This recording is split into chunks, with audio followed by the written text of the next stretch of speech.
Star Trek The Next Generation, Star Trek Deep Space Nine, Gene Roddenberry's Andromeda, The Dresden Files, Elementary. These are just a few of the television shows my guest has worked on. Welcome to DiceGeeks.com Tabletop RPG Show. Level up your RPG campaigns by filling yourself with stories and knowledge. Explore topics from archaeology to film history to writing to literature and much, much more. This is DiceGeeks.com Tabletop RPG Show. Welcome to the show. My name is Matt, and I am your host. This is the DiceGeeks.com Tabletop RPG Show. Now, hey guys, if you don't know who I am, my name is Matt Davids. I am the author of the Books of Random Tables series. I have books of random tables for fantasy, for cyberpunk, for science fiction, for the 1920s and 30s, for post-apocalyptic games. All of these books are geared to help game masters cut down their prep time. Also, on Drive-Thru RPG, I have a free product called The King's Road. It is a campaign toolkit for game masters. It's geared towards fantasy, but there's a little touch of sci-fi in there just for good measure. I am super excited about today's episode. I am still just blown away that I was able to interview my guest today. His writing on Star Trek The Next Generation, on Star Trek Deep Space Nine, on Gene Roddenberry's Andromeda has meant a ton to me over the years. As you'll notice in the interview, I totally forgot that he was one of the co-authors of the Ferengi Rules of Acquisition, a book that I've had in my Star Trek library for a long time. Yes, I have a Star Trek library. I mean, who doesn't? So, yeah, mind blown. Awesome interview. You've got to hear this. My guest today has extensive credits in the television industry. Some titles include Star Trek The Next Generation, Star Trek Deep Space Nine, Gene Roddenberry's Andromeda, The Dresden Files, and many, many more. He is also the author of Billy Smith and the Goblins, a young adult novel series. Robert Hewitt Wolfe. Robert, welcome to the show. Hey, Matt, thanks. When did you know you wanted to be a writer? I mean, I tried to write my first novel, I think, when I was 10 or 11 years old. I don't know that if I was super conscious at the moment that I wanted to be a writer. I think at the time I wanted to be an astronaut. But I did attempt to write a novel then. I tried to do it again in, I think, high school. I tried to write another novel. Didn't finish either one of them. And then in college, I tried to write a novel and didn't finish that either. But then I got into film school, and I at UCLA, and there's this class called Project One where you make your first student film. Mm-hmm. And at the time, you had to provide all your own materials, and that was back in the day when you had to buy film stock and pay for development and all that stuff. So I think my student film cost me about $1,000 to make, and it was money I didn't have. My family was very well off, so that was a little rough. I paid for it with my job as a dishwasher in the dorms, and then I wrote my first screenplay in a screenplay writing class, and I actually won $2,500 in a writing contest. I came in second in a contest called the Goblin Awards, and I actually got an agent out of it too. And I was like, well, I'm $2,500 ahead as a writer, and I'm $1,000 down as a filmmaker. I'll try to be a writer. So that was how it went. And 5 years later, I finally started making a living at it. I think most kids want to be astronauts. I think I think we all go through astronaut. I think it's on the list of things that we go through. Yeah, I think so. So why did you end up choosing kind of the film world? I've always been interested in it. And, my original plan when I came down to UCLA, I'm from the Bay Area. Well, I'm an Army brat, but we settled in the Bay Area in San Francisco. And there was a moment there where I thought I would get into doing visual effects back when they were all mechanical and electrical, and they were real models that were animated with armatures and things like that, and stop motion. And so I went down to UCLA to study electrical engineering, but thinking, because that was unacceptable. We all want to be astronauts, but the list of acceptable careers from our parents are are significantly less diverse, and at least for my parents, included engineer. So I went down to UCLA to be an engineering student and sneak into the film business that way. And then I pretty quickly just decided I didn't really want to do engineering for the rest of my life, and I went straight for it, went into the film department. So I assume then you were a fan of the Ray Harryhausen films. Huge fan. I actually have a Jason the Argonauts poster. I think it's from a re-release, but it was on my office wall for a long time. Now it's in my garage because at the moment I don't have an office, but it's I don't own a lot of film posters. It's one of the 2 or 3 film posters I actually own. What do you think it is about his films that you hear so many people say that his work inspired them to make movies and stuff like that? Just think there's just a sense of the magic and the mythology that film can bring to people in those movies. And they're just so amazingly crafted. I mean, at the time, the skeleton fight in Jason the Argonauts was just mind-blowing. There was just nothing, no one else could do that.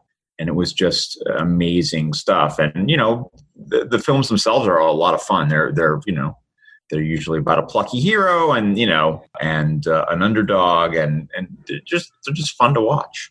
And then you learn he did them all by himself without a crew, and you're just like, oh my goodness. How did you do that? He did the animation by himself. Yes. No, of course. To be fair, he didn't write them or direct them. No. And he certainly didn't. He didn't man the camera. But he was an amazing talent, and it's not a surprise that so many people were inspired by him. Yeah, and of course, I meant that he did the stop motion animation.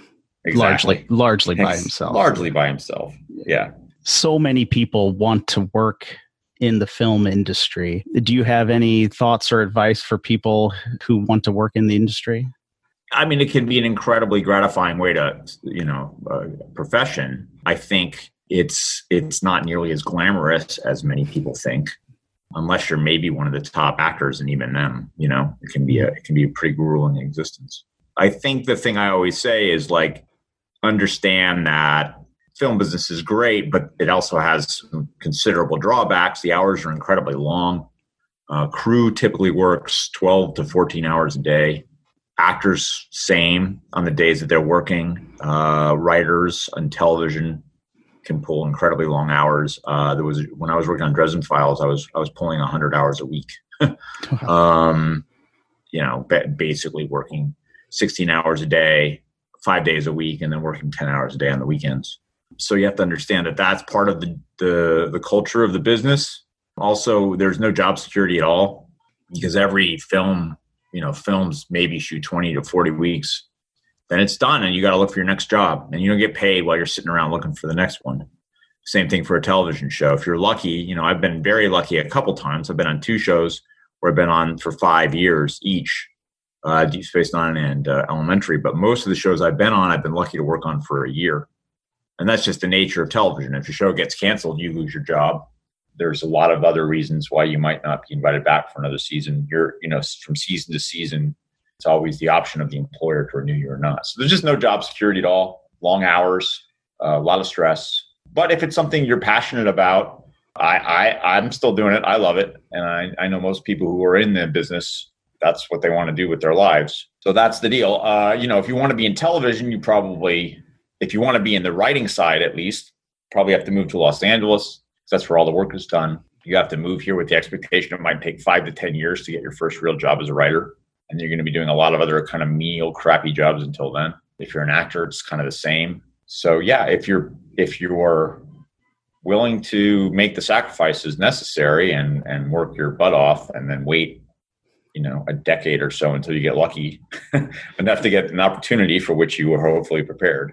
I wish people all the luck in the world. I just want to communicate that it is, it's not just like, hey kids, let's put on a show. It's a tough business. I had actually in college studied screenwriting, and I'm told I'm supposed to say I pivoted, but I totally gave it up because I needed food. And it's just what I find interesting is just that there's so much misinformation out there. I think even in school, like I was told to do some things that like you just can't even do. Like just like write a script for your favorite TV show and send it to the producers, like just like cold email them and stuff. And of course they can't even look at that because of legal reasons and things. And I just think that's kind of a frustrating side of things as well. It's just there's that misinformation, especially if you know, like me being from the Midwest and things like that. It was just, we're just not around the business, and we sometimes have a kind of a fantasy idea of what it's like and things like that. I think that can be frustrating. Yeah, and unfortunately, there are a lot of predatory people out there that will tell you that they can teach you to be a television writer or a film writer or an actor or a director, and many of them have little to no experience doing it themselves. And, you know, they're just making a living off of the hopes and dreams of people. That sucks. And that's, you know, sometimes even goes so far as people who are faculty at schools, you know, who are outside of business and have never really been in it. It used to be true 30 years ago that you could write a spec of your favorite television show. And at least for Star Trek, you could send it in. Yeah. But that's a practice that's at least 25 years out of date. And even at its end, the last shows doing it were the Star Trek shows. Mm-hmm. You know, that was not a common practice. By the time I started in the business, it was very rare, very unusual. Someone gave you some very bad information, unfortunately. Yeah, no kidding. I learned that a number of years ago. Yes. Sadly, and in a hard way. Yeah. Yeah.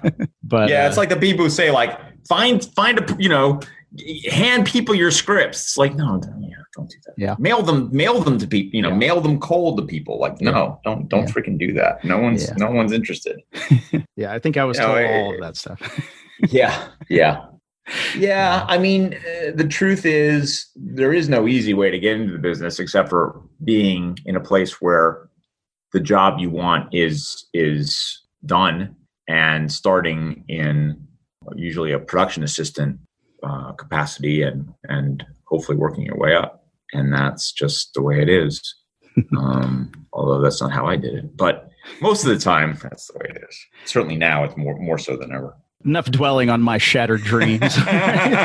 Well, yeah, it's hard. I have so many friends from film school that even at UCLA, who didn't, you know, who couldn't afford to keep plugging away and had to go do other things. Yeah, I was in a way lucky because my mom passed away when I was in college, and so and we had to sell the family home. I had a little inheritance, not very much, but enough to do crappy jobs and supplement it with the inheritance to be able to stay in Los Angeles long enough to finally get my opportunity. I had like an opportunity to do some kind of film study in LA once, and it was just like, well, you have to have your own apartment, your own car, and it was just like, well, I didn't have any money to do any of that, and it's just like, wow, you know, it's hard. I mean, like I said, my family was not very well off, and I got, you know, I went to a public school. I went to UCLA. And I still needed, you know, scholarships and loans to get through it. And I had to work. And to stay in Los Angeles, I had to, you know, live in a pretty crappy neighborhood and had a very badly beat up old car. And, you know, and worked a bunch of not great jobs until I finally got my first sale. It's hard, you know? Yeah. And like it took me 5 years. I know a lot of people, like I said, it took 10. So, yeah. It's a great dream, and it's a wonderful, like I said, it's a wonderful way to make a living. But if you want quick and easy and dependable, it's none of those things. Even for me now, where I'm starting to you know, make a living off of my writing for tabletop RPG books, I'm a little tempted to, you know, dust off a screenplay or write a new one, and then I always think, well, I don't know. I mean, it's not entirely foolish. There are ways there are some contests and some fellowship programs that you could use to get your foot in the door. But, you know, I have a friend who was a very successful. He was actually a PA, a writer's assistant. Sorry, like an intern on Deep Space Nine, right at the beginning. And then he moved back to New Jersey, and he got married, and he had kids, and he had a very successful career as a newspaper and magazine writer and editor. And we hired him we finally gave him his first TV writing job on the 4400. He was Mark Bernardin. He was the staff writer, which is the lowest ranking writer. He moved out to Los Angeles with his family, and then he still didn't work. And then after 4400, No, Alphas. Sorry, Alphas. It was Alphas. After Alphas, he didn't work for like 3 or 4 years, and he had to go back into magazine writing and stuff, and to pay, to pay for his bills. And then now he's finally gotten a good run, and he's like doing great, and he's risen through the ranks, and he's done some really terrific shows, and like Castle Rock and Treadstone and stuff like that. So he's done great, but he had a 20-something year journey to try to get here. So, it is what it is. Yeah, no kidding. Well, now you said it took you 5 years. What was your first professional sale? It was to Star Trek. It was a Fistful of Datas. And that came about because, like I said, I did this contest. I got an agent through that. And then I wrote a series of scripts. I got my master's in screenwriting. I think I wrote 8 or 10 scripts. And I had an agent trying to sell them. And one of them got very close to a sale. In fact, we were negotiating the deal for it. It was a big science fiction feature. And the company we were negotiating with in the middle of the negotiation went bankrupt. And that was heartbreaking. And then I had a sale. They were going to buy it. We were negotiating. We made an offer. They made an offer. We countered. They went bankrupt. But one of the other agents at the agency that represented me at the time also represented one of the Star Trek Next Generation writers. And back then, Star Trek had an open door policy with regard to pitches. They would take a pitch from pretty much anyone. If you had representation, they would read a sample. And if they liked it, they would let you in. Or you could even do what your professor misinformed you to do, which is you could write an episode of Star Trek, sign a waiver, send the script in. And if it was sufficiently wonderful, they might even buy the script, which I think maybe happened twice ever, including for Ron Moore. Yeah. But the most likely result was that they would invite you into pitch. So we had people in the pitch all the time, and they had people in the pitch all the time. So I got invited into pitch to Next Generation because of my agent representing, I think it was Joe Manosky. And then I pitched them a couple ideas. I did not sell any, but they liked me well enough that they invited me back. And so I pitched them a couple more ideas. Next time, they still didn't buy any, but they invited me back one more time. And I literally believe that was it. If I hadn't sold them something, I don't think I would have been invited back again. Mm-hmm. But I managed to sell them a Fistful of Datas in that third pitch meeting. And they liked my sample well enough and the work I did on the story documents and the outline well enough to let me write the first draft of the script, which I did. And then Brandon rewrote it because that's how things are done in television. Someone on the staff usually rewrites a freelancer. But they still liked what I did enough that they invited me to do a freelance again on Deep Space Nine before the show came on the air. They liked that. That was cueless. And they liked that enough that they hired me on the staff. Okay. And that's how I got my first jobs. A Fistful of Datas is kind of a fan favorite episode, and actually, my wife and I watched it last night, kind of in preparation for this interview. And Thank you for the 3 cents of residuals. I hope you watched it on streaming and you didn't pull up VHS copies. No, we watched it on Amazon Prime. We watched it on Amazon Prime. Awesome. But yeah, my wife really loves that episode, and so great. So I was just curious, where did the idea come from? Don't really remember anymore. I mean, in a way, it's a bit of a tribute to Spectre of the Gun, which is like an odd little episode that I've always been fond of. And I think I was just thinking, is there a way to do something that kind of like that for Next Generation to get everyone in, cowboy gear, and because Gene Roddenberry pitched originally Star Trek as a Western, as like Wagon Train to the Stars. And I think it was a fun sort of wink at the roots of the show in a way. And like I said, I've always thought Spectre of the Gun was a lot of fun. Spectre of the Gun. It's a lot of fun. So, I guess that's where it came from. I don't even remember at the time. I think, the title may have come to me first, and that wasn't even the original title. The original title was The Good, the Bad, and the Klingon. Also works, but A Fistful of Datas is better. And there's a little Westworld to it too, I guess. Can you beat a android gunfighter in a gunfight? Yeah. So that's, I guess, where it all came from. Okay. Since you referenced Spectre of the Gun there from the original series, I assume you were a Star Trek fan before you were invited to pitch for Next Generation. Yeah, I was a fan, I'd say, with a small F. I loved Star Trek. I loved a lot of things, though. I wasn't like Star Trek wasn't my be all end all. And I remember when Next Generation came out, I was super excited, and all my friends and I sat down to watch it. Honestly, the first dozen or so episodes, we were getting together to watch them, and they were kind of disappointing. If you remember those original episodes, there was some rough ones in the first 12 or so. And so I kind of gave up on it. And I hadn't watched it since then. And so when my agent asked me if I wanted to pitch to it, I was like, crap, I haven't been watching it. And there was no on demand at the time. But luckily, at the time, they were rerunning Next Generation at midnight on one of my local stations. And so every night, I think it might even been weekends too, but it was at least Monday through Friday. And there was like a 2-month gap between when I was invited in and when I was due to pitch. And so I just watched it every night before I went to bed, and discovered that the show had gotten significantly better over the course of the 3 or so years I hadn't been watching it, and sort of became a fan of Next Generation over the course of the time that I was preparing to go in and pitch to them. But yeah, like there were definitely some strong episodes. Even there were some decent ones in season 1, but certainly season 2 was a significant improvement. And by season 3, it was just a terrific show. Well, I was 13 when it premiered, and I was kind of just obsessed with Star Trek because of the original series movies and all of that. So I just remember the first season being, just amazing, because there was nothing else on TV like it. It's true. Yeah, just like it's true. Yeah, for like people nowadays, you can watch so many shows. Back then, it was just like science fiction. It's on TV, and it's Star Trek. It was just amazing.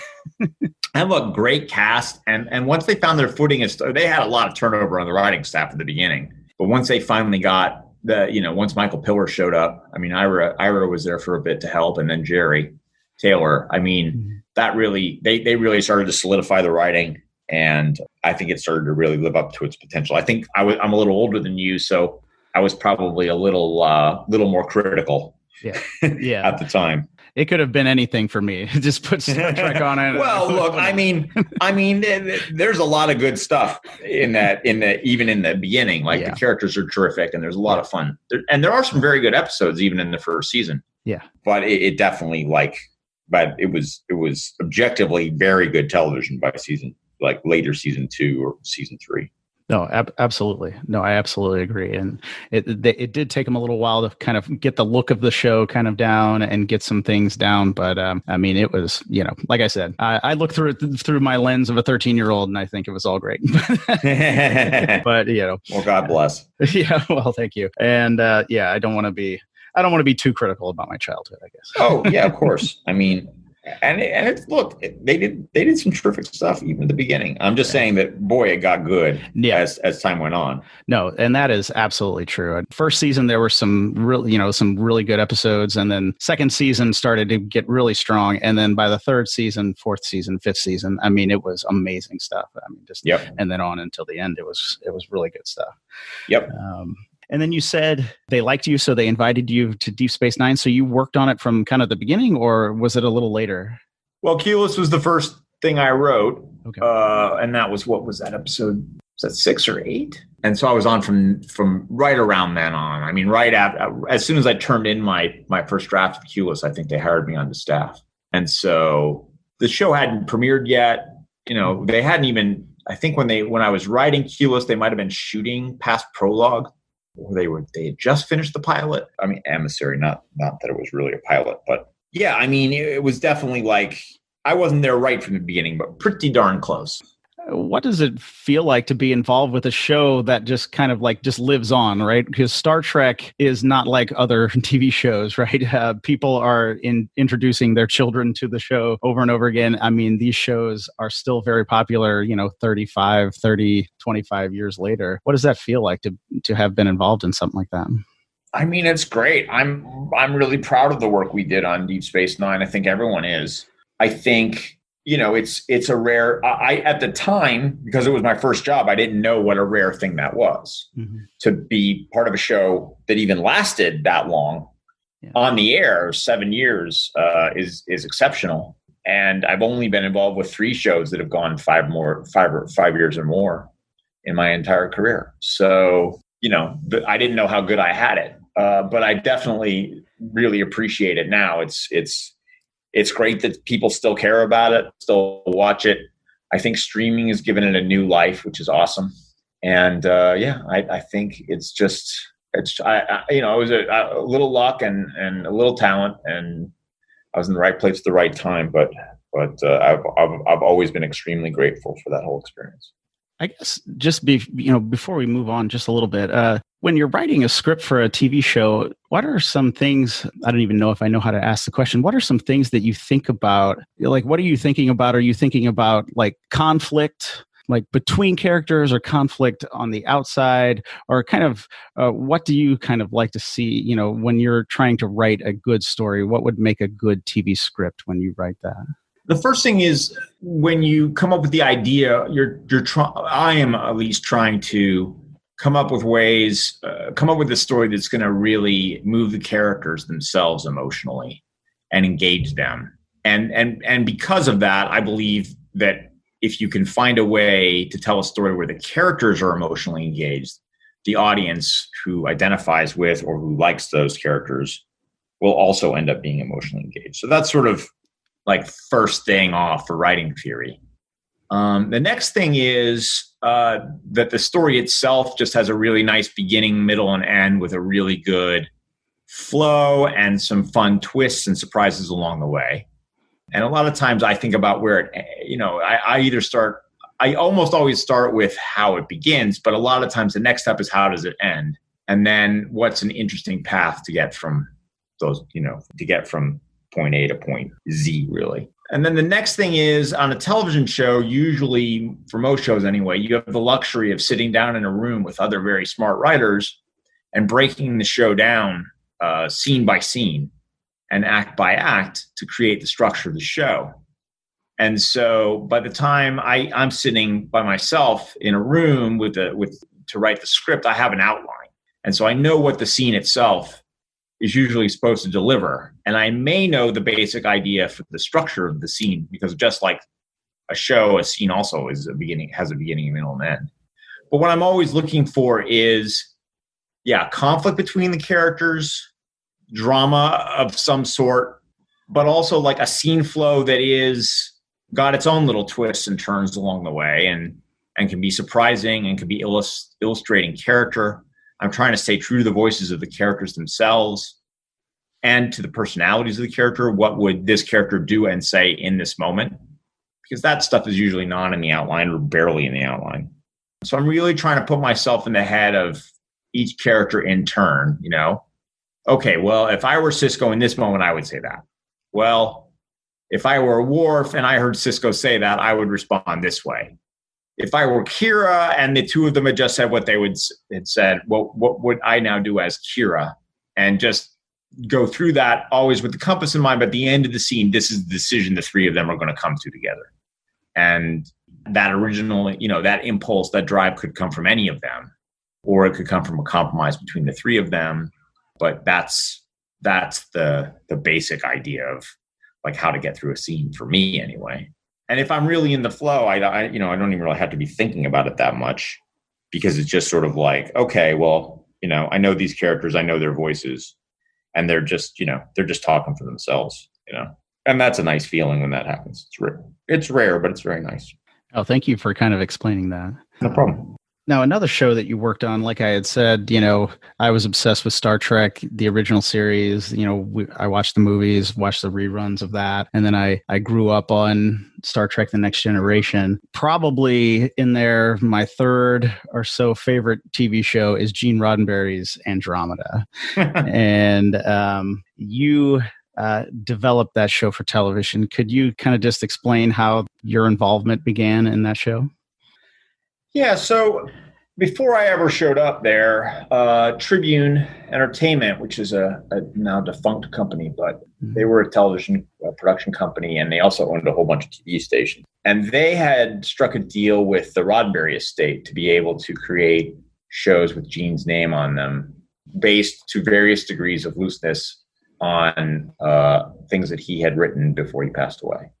And so they'd already done Earth Final Conflict, and they decided they really wanted to do a Starship show.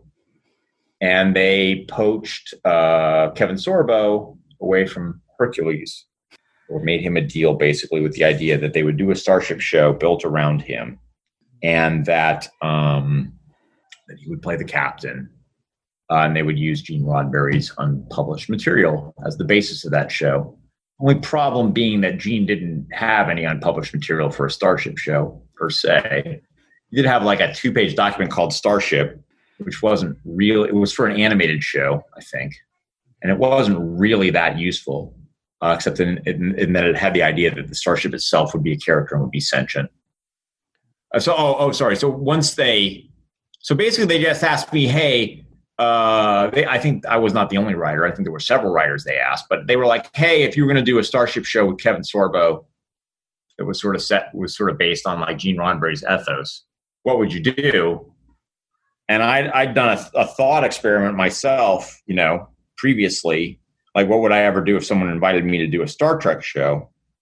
And I'd come up with the basic idea of Andromeda in that thought experiment. And so I just sort of came in and pitched them that, and they dug it, and they gave me access to, Gene's unpublished material. I read through them all, through it all. And there was, some stuff. Maybe I read his stuff first. I can't remember now. It's been so long. I know I went over to his house, and Majel was there, and they gave me a stack of material like a 1.5 feet high, and I looked through a lot of it at some point in the process. Anyway, he also had done a bunch of work on a project usually called Second Genesis or Earth 2. He'd done a couple sort of pilots for it. I don't think he ever made it to series, or if he did, it was very short-lived. But he'd written a whole bunch of scripts for it. And so those scripts, either reinforced they reinforced my idea to do a show about a fallen civilization that someone was bringing back to life, or trying to. And that's also where the character name, at least for Dylan Hunt, came from. Mm-hmm. The bad guys in those scripts were called Tyrians, and they were genetically engineered humans. And so, I changed their names to the Nietzscheans, but Tyr was the main Nietzschean on Andromeda. And there was one character named Harper, so I took the name because I liked it, and that was pretty much it. The rest is me. Because that's one thing that I was going to ask, was how much was Gene and how much was you? But it seems like it was a lot more you. Look, I mean, no one was going to tune in for a show called Robert Wolfe's Andromeda at the time, and certainly it wouldn't have gotten made without Gene's material and without his name. And without Roddenberry Productions, and so his ethos too was very important to me, that the ethos of Gene Roddenberry be in the show as well. That the humanism and the embracing of civilization and the sort of noble hero and all that stuff that I had learned about while working on Star Trek and watching Star Trek, and be in the show, and have moral dilemmas and all that other kind of great stuff. So that was all Gene. The next step, once they liked my pitch, was they hired me to write like a proposal document. It was like, I don't remember, 20 or 30 pages. That was all the stuff about the Commonwealth and Slipstream and the fall of the Commonwealth and that. So that's when I put all that in. Mm-hmm. They basically sold the show on that. Like, they did a little 1-minute thing that they showed their station groups, and they gave them my document, and they sold the show for, I think, 44 episodes. Mm-hmm. And then they hired me to write the script. So that was the craziest thing. And they liked the scripts, and off we went.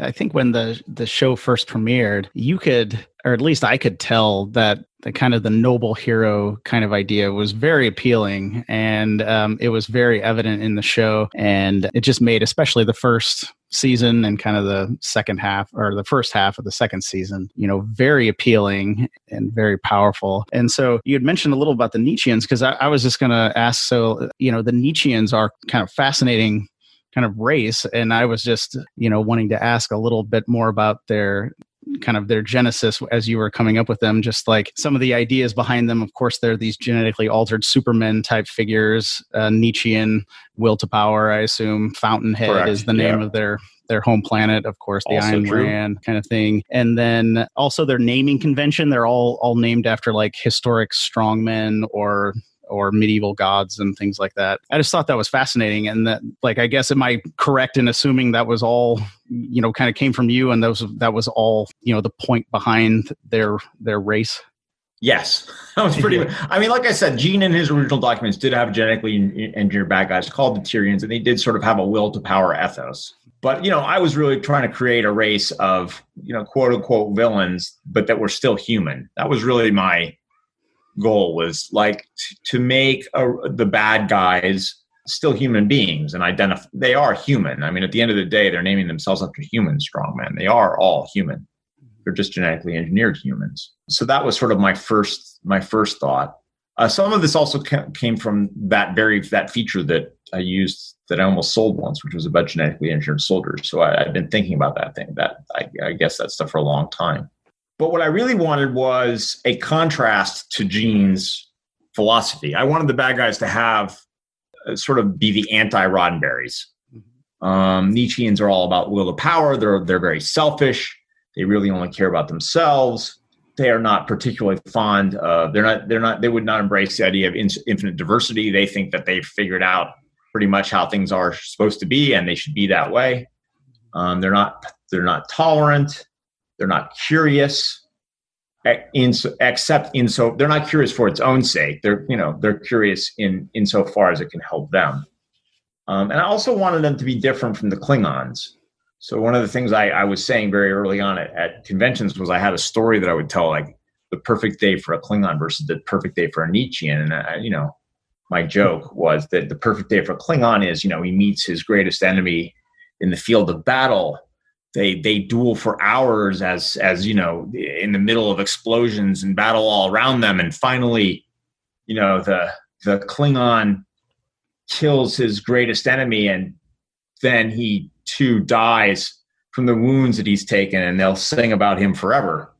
And that's a Klingon's perfect day. A Nietzschean's perfect day is his greatest enemy doesn't even know he's a Nietzschean's enemy, and he dies of mysterious circumstances that no one can trace back to the Nietzschean, who's at home with his 5 wives and 50 children, and he has sex with a couple of his wives and then goes to sleep, and he wakes up the next day and everything's great. So that to me was like, I could understand those people. They were very different from Klingons or any of the other villain races we'd seen in science fiction, but they provided a very nice contrast to Gene's ethos. They created. Through them, I was able to create characters who could give the counterpoint, who could say that what Dylan was doing was naive and stupid and useless, and so that Dylan could push up against that. Yeah. And I think that worked very well. And it was, I thought that came across very well in the show. And it was a very interesting dynamic to have kind of these two sides talking with each other often and strategizing against each other. I thought that was great. I was going to ask, too, a little bit about kind of the genesis of the Magog. And if anybody's not familiar, the Magog are kind of this race of kind of humanoid creatures that devour other sentient beings and lay their eggs inside of them. And so they're obviously very terrifying. So I wanted to ask a little about the genesis of those creatures. Well, I wanted the Nietzscheans to have a good reason for messing over the Commonwealth. I wanted to give the devil their due. And I came up with this idea that the Commonwealth was in crisis because the barbarians essentially were at the gates. Yeah. There was what anthropologists, or at least Jared Diamond, calls an outside context problem, which is that the Commonwealth was up against something that they were not prepared for and could not really anticipate. And so I just wanted to make just the most horrible, crazy, awful race of alien invaders I could think of. And obviously there's some inspiration there from Alien itself. But since this is a role-playing game and site, it's also they're also at least a little based or inspired by the Brew, which are a race of creatures that are one of the main bad guy races in a role-playing game, in a tabletop role-playing game called RuneQuest, which is one of the early rivals to D&D. And the Brews were chaos monsters. They mostly had goat heads, and they reproduced by rape. So the idea that the Magog reproduced by rape came a little bit from that as well. You know, they're sort of your basic, always chaotic evil race. But then I can't help myself, and I had to subvert all that by creating a lawful good Magog and putting him in the cast. And I was going to ask about actually a couple things there, because I was going to ask you questions. First, the character Rev Bem, who you just mentioned, the lawful good Magog, the character fighting against like his base nature and choosing to be lawful good, made, I think, Rev Bem one of the greatest characters, on TV science fiction. I mean, he was just so fascinating. And then, of course, Brent State brought him to life very well. He was terrific in that part. Yeah. Just amazing. And we tell he was going to be from the very beginning when he came in and auditioned. He just he got it, Mm-hmm. I mean, that's a character that's really, for me anyway, it's a little bit about addiction. His particular addiction is to rape and murder. But pretty hardcore. And the taste of his friends as dinner. But I just thought I had so much fun writing Garrick. And this is obviously not Garrick, not the same character at all. Yeah. But I had so much fun writing that character. And one of the keys to understanding Garrick is that he's fighting against his worst instincts a lot of the time. Mm-hmm. And so I wanted a character who was sort of coming from a similar space and on Andromeda, who was trying to transcend his nature. And, I always thought that was who Garrick was underneath it all. Although who knows, it's Garrick. But I did want that kind of character in the mix, mm-hmm. For Andromeda. So that's where I think some of Rev Bem came from. I also wanted a character who was outwardly religious, just to have that voice in the show. Ultimately, like Roddenberry, I'm a secular humanist, but I wanted someone to be talking about religion and to have the opportunity for that. And so that's sort of where the impetus for that character came from. And then, so if Rev Bem's lawful good, I assume Dylan is lawful good as well. Rev Bem might be neutral good, to be honest. Well, you know what? No, he's probably lawful good. Dylan's probably not lawful good. Dylan is probably neutral good. Neutral good? Okay. Yeah. And then, at least the way I originally imagined him. I can only speak for the Dylan that was on the first year and a half of the show. Okay. And so would Trance Gemini then be chaotic neutral because she doesn't want either side to win? I think she's chaotic good. Oh, okay. I think Trance is chaotic good because what she ultimately wants is the happiest version of the future that she's trying to have. Okay. And she wants the universe to continue, but she's definitely chaotic. And I think ultimately she is good, which is why it's so hard for her. Mm-hmm. Because she's, I don't know whether, I don't even know how much made it into the final version, but if people have ever read Coda, which is like my explanation for what the show was supposed to be, Trance is trying to keep the universe continually expanding and contracting forever. It's her goal. It's a small goal. Yeah. And she's kind of godlike in her powers. But what makes it hard for her is that, her power is the ability to choose her actions at any given moment, having seen many versions of that moment in her head and sort of choosing the one that she thinks fits best to her plan. But her problem is that she is not fully willing to sacrifice her friends and to make the universe horrible in order to get her goals. Mm-hmm. So I would say she's chaotic good. Okay. She wants the best version for everyone, and that's really hard to figure out. Well, that's good. I kind of perhaps thought chaotic neutral because just thinking of the episode Angel Dark, Demon Bright, she seems like she doesn't want the Commonwealth to be strong or the Nietzscheans to be strong. She almost seems like she wants them to both be weakened in some way. And perhaps I'm just reading too much into it, as a lot of fans do. Yeah, she wants the events of the past to play out the way they have because her plan is unraveling in the future that we're in right now. And so she doesn't really want that mucked with. Mm-hmm. She has a bigger plan, and it's really about the Magog for her. Mm-hmm. So she sort of wants things to continue. It's for her right now. It's all about preserving. That's all about sort of making sure Dylan fulfills his role in that moment in the timeline is really what she wants. And that's both because she knows what effect it will have on Dylan, or she thinks she knows what effect it will have on Dylan, but also because it maintains her plan. Harper's chaotic neutral. Oh. If anyone's chaotic neutral, it's Harper. Actually, I can see that as well. Yeah, because Harper's probably chaotic neutral. I'm not a big fan of alignments, by the way. It's not even my favorite thing about like role-playing games. I'm sort of anti-alignment most of the time. When I do run a D&D game, I always make sure that everyone knows that alignments for the characters and for the people that they meet are like little c, little n, okay. Unless they're meeting an actual demon. There was a whole arc in a campaign I ran where the characters had goblin engineers running their ironclad. And, the goblins were like little evil-ish, sort of, maybe. But mostly what they wanted was like paid leave and better healthcare. So, don't we all? Right? Yeah, exactly. They formed a union. It was very exciting. That sounds like a great campaign. Yes, it was. It was a great campaign. No, I'm sure it was. I was just joking. But just a couple things real quick, and then I will ask you a little about your role-playing game history. But I thought a couple things about Andromeda that really stood out were you had mentioned a little bit like the ship is a character, and then that the ship had drones.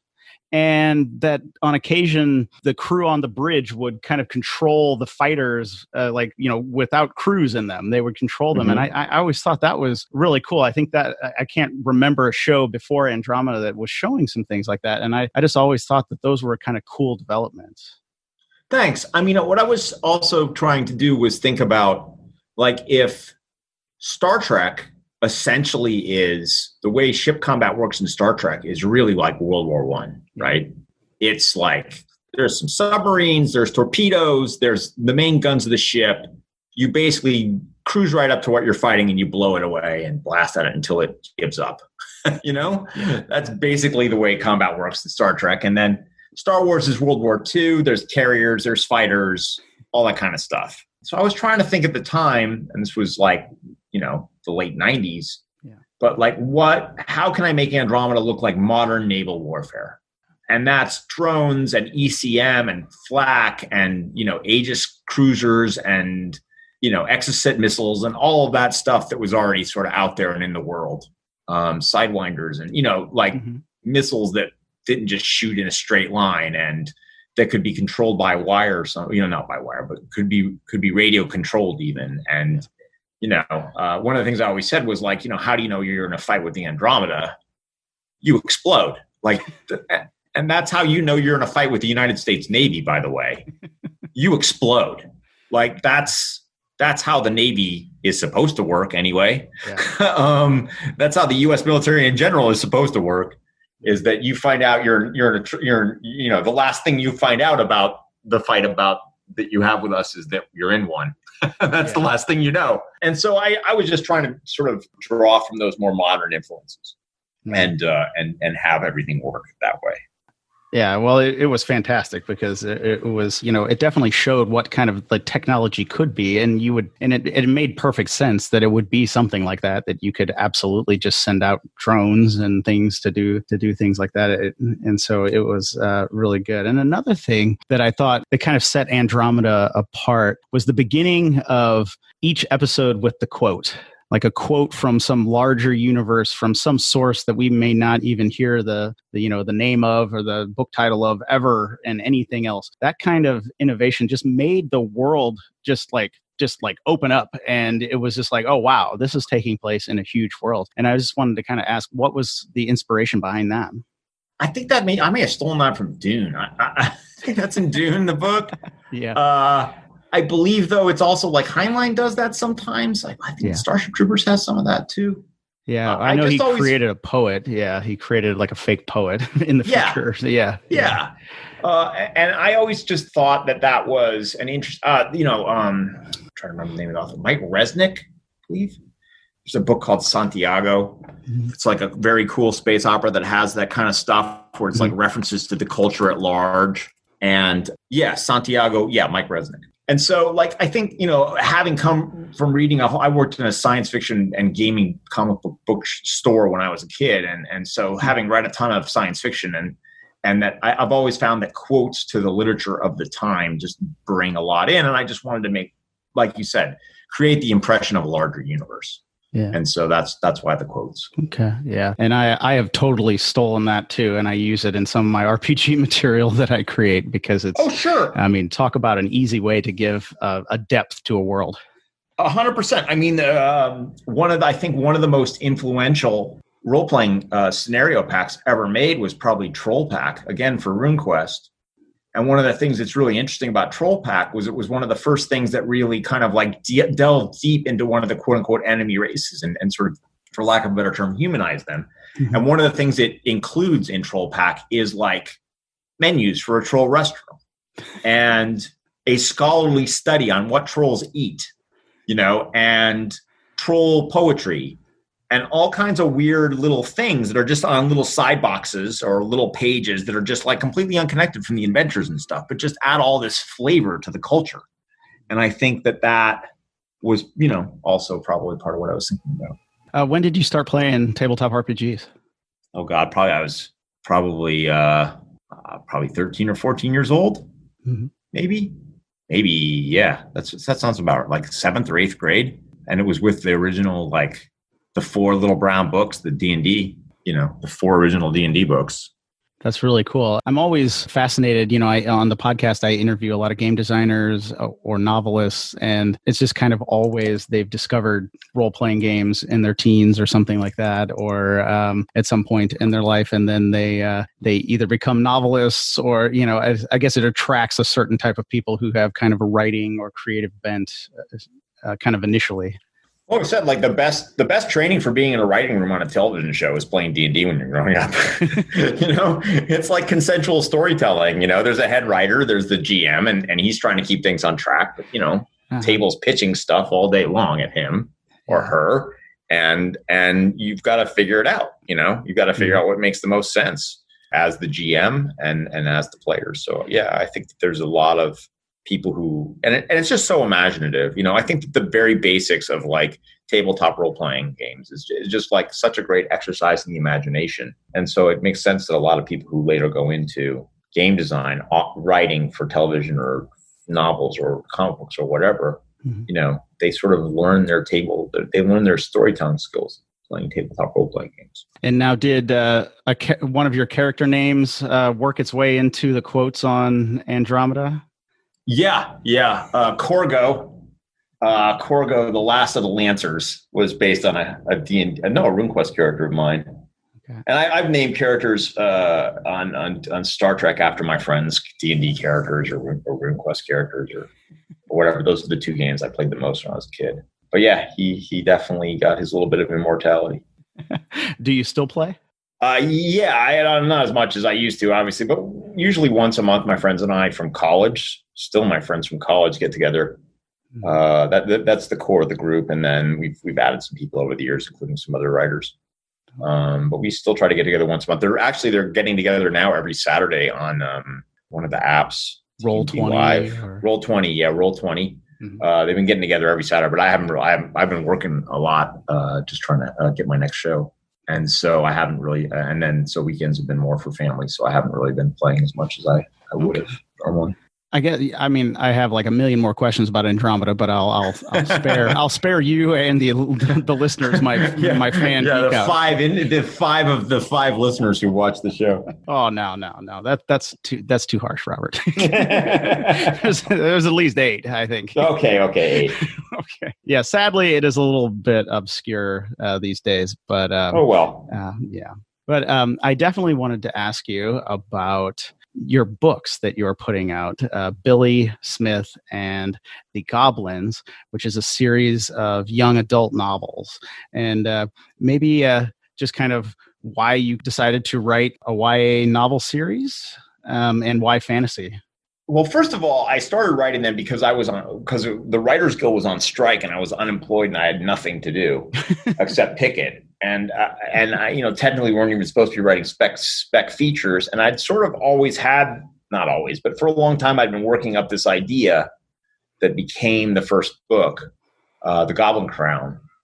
And I'd thought about doing it as a feature, But the truth is, like, I just didn't see how I could sell that feature. Like, essentially a story in which the three main characters are, high school students, and the rest of the characters are goblins. And, how do you do that live action? It's going to cost you like hundreds of millions of dollars to pull that off, or it's animated, and that's still expensive and time consuming. And so I thought, all right, well, I'll try to write it as a novel and see if I can do that. I've always wanted to write a novel. And so I started writing it, and I managed to finish it, not just during the strike. I actually took a couple of years after that to finally finish it, because then I was working again. And why YA fantasy? I think because that was really my entry into reading in general, into fantasy and science fiction in particular. But, the books I started out reading most enthusiastically when I was young were like the Heinlein, juvie sci-fi books, and like Lion, the Witch, and the Wardrobe, and The Hobbit. And so those were my first loves as a reader. So I think I decided that I would try to channel some of that love into these books. So you mentioned a little bit, it said it was a high school students and goblins. Can you tell us just a little bit about what it's about? Sure. So basic premise is that on his first day of high school, this character named Billy, who's like this kid who's never belonged anywhere. He's a mixed race kid. His family's moved all over the country. And it's his first day in they've just moved to a new city, San Francisco, and it's his first day of high school, and he has a panic attack. And in the middle, somehow that panic attack transports him and the girl he has a crush on and the high school bully to another world. And they wake up and they're in a cave and they're completely lost, and they get rescued by the bad guys in your typical fantasy novel, the goblins. And the goblins have just lost their great war against the humans. Like, basically the first scene is the main goblin having survived the giant final battle of, like, Minas Tirith or whatever, and by hiding under a dead body, and he sneaks away. Like, they're in a bad situation. The goblins are in a very bad situation because they fought all these wars against the humans, and the humans have finally had it, and they've decided they're going to come to the goblins' main city, and they're going to commit genocide. They're going to kill every last goblin. And the goblins have a prophecy that whenever they're in dire danger, a human child will appear in the caverns beneath their city and become their leader and save them. And so the main goblin finds these three kids, and he believes that one of them is destined to become their king, the Goblin King, and save his people from extermination. And that's the basis of the story. Yeah, that sounds awesome. And it's called Billy and the Goblin, so you can make your own guesses as to which one's possibly the Goblin King. Which one might be the Goblin King? Yeah. And now there are 3 books in the series, right? Yeah. The third one just came out in July, end of July, so just a few weeks ago. They sound exactly like some of the stuff that my audience would love to read. I hope so. I think like Star Trek fans will recognize a lot of themes and fun stuff in there, and also like some of the cultural fun that we would have expanding on the culture of like the Klingons or the Ferengi. I mean, there's goblin songs and goblin holidays, and what do goblins eat and how do they relate to each other and all that kind of stuff. Like goblin mythology, and there's even like a glossary in the back of the book with dozens of goblin words that are used in the novel. So I tried to really create like that a race, an alien race in the goblins that were as deep and as interesting as, like I said, the Klingons or the Nietzscheans or the Ferengi or the Vulcans or any of those great sort of alien races. I really tried to approach them the same way I would have approached writing for Klingons, to really understand what their culture is and where they're coming from and where their heads are at and what's important to them. And so there's a lot of that. And like I said, I think the themes of like, there's definitely a humanist theme to the whole thing and a little bit of stoicism, and all that good stuff. And yeah, I think they've done pretty good. People who read them seem to like them. And it's a legit trilogy as well. So the book that just came out is the end. It's not like a series that I'm going to try to stretch into 15 books. Like it's a 3-book series, and it comes to a I hope, gratifying conclusion at the end of book 3. All right. Well, I will be sure to include links to all 3 of those books in the show notes for this episode at dicegeeks.com. So anybody who's listening can head over there and check those out. Yeah, buy my books. Well, usually I try to be subtle, but hey, No, I'm not. I co-wrote a book about Ferengi. Like I'm not subtle about these things. Yeah. Okay. Yeah. So give me your Latinum. Yeah. Law 54, right? Always exactly. Marketing or something. Yeah. Never stop marketing. It's not an actual rule of acquisition, but boy, it should be. Yeah. Well, I guess since I've talked your ear off about like shows and stuff that are old, what are you working on now that people can check out and watch of your stuff? Well, I just finished 5 years on Elementary, and I like 16 of those. So if you want some cool Sherlock Holmes murder mysteries, I believe that's streaming on like CBS All Access and I think Hulu. So you can watch that. I did a little bit of work on Prodigal Son, which is on Fox. Unfortunately, my term on that show was shortened by the COVID crisis, and the episode I wrote was literally shut down in the middle of like shutting down all of New York. Oh. But I definitely contributed to that show, so you can check out Prodigal Son. And then right now I'm out developing again, so I'm trying to create my own show again, and I have a couple different projects, but all of them are at least a year or 2 away from any kind of like possibility that they might be on the air. Okay. So those are the things I'm working on right now. Is there anywhere online where people can learn more about you or your writing? I'm fairly active on Twitter right now. It's a little more political than I would like, but the times are what they are. But I do try to answer questions about television writing and Star Trek and Elementary and all that kind of stuff on my Twitter feed. So it's at Writer Geek RHW, geek with 2 E's, just like you think it's spelled. And so that's probably the best place to interact with me or learn about what's going on in my career and stuff like that. Like I said, when it's not full of social justice stuff, which should surprise no one since I'm a Star Trek writer that I care about these things.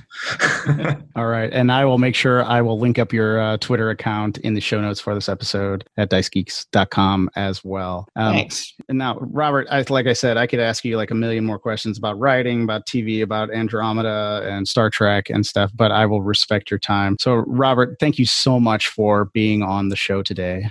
Happy to do it. And thanks for having me, and live long and prosper all. Well, there you have it, guys. Oh, my goodness. I could have kept asking Robert questions about the television industry, about the next generation, about Deep Space Nine, about Andromeda, about his books, about writing all day long. It was just an absolute privilege to be able to speak to him, and I really hope you enjoyed this episode as much as I did. Now, as I mentioned in the show notes for this episode, at dicegeeks.com, I have provided links to Robert's young adult book series, Billy Smith and the Goblins, so you can check those out. And be sure to remember there are 3 books in the series, and the last one just dropped a few weeks ago. Also, I have provided a link to Robert's Twitter. As he mentioned, he answers questions about writing for television and what it is like to work in the TV and film industry. So if you want to interact with him, just head over to Twitter. So again, if you want to check out his books, head over to dicegeeks.com. Look for the show notes for this episode, and you will find those links there. And I will even provide some links to some of the TV shows that he has worked on, so you can check those out if you haven't seen them.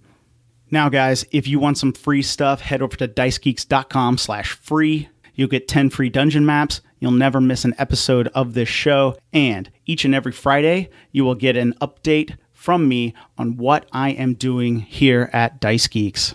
Also, if you really like this show, if you like interviews like the one I did with Robert Hewitt Wolfe today, please consider supporting the show in some way. You can tell a friend, you can subscribe, you can leave a review or a rating wherever you are listening to this. You can also head over to patreon.com/dicegeeks and support the show financially. Even if you were to consider doing that, that would mean the world to me. I hope you enjoyed today's show. I thank you so much for listening. And until next time, keep gaming.